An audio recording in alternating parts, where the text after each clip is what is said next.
విశాఖతో పాటు రాష్ట్ర వ్యాప్తంగా ప్రభుత్వం జారీ చేసిన టీడీఆర్లపై సమాధానమిచ్చారు మంత్రి నారాయణ.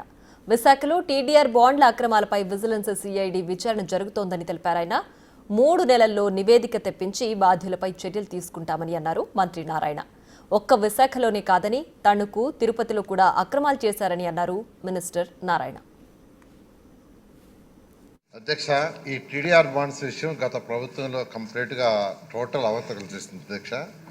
ఒక మున్సిపాలిటీలోనే కాదు, ఈరోజు తణుకు తీసుకుంటే 63.24 కోట్ల వాల్యూ ఉండేది 754.67 కోట్లకి ఇచ్చారు అధ్యక్ష.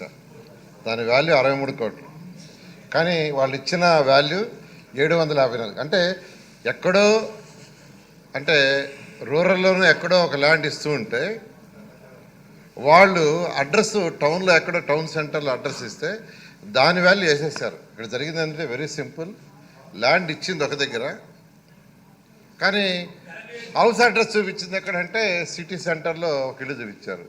రిజిస్ట్రేషన్ వాల్యూ ప్రకారం అది వచ్చింది. ఆ విధంగా 63 కోట్లు 754 కోట్లు. అదేవిధంగా తిరుపతిలో కూడా ఒక 170.99 కోట్లకి యాక్చువల్గా 29 బాండ్స్ స్కామ్ వచ్చింది అధ్యక్ష.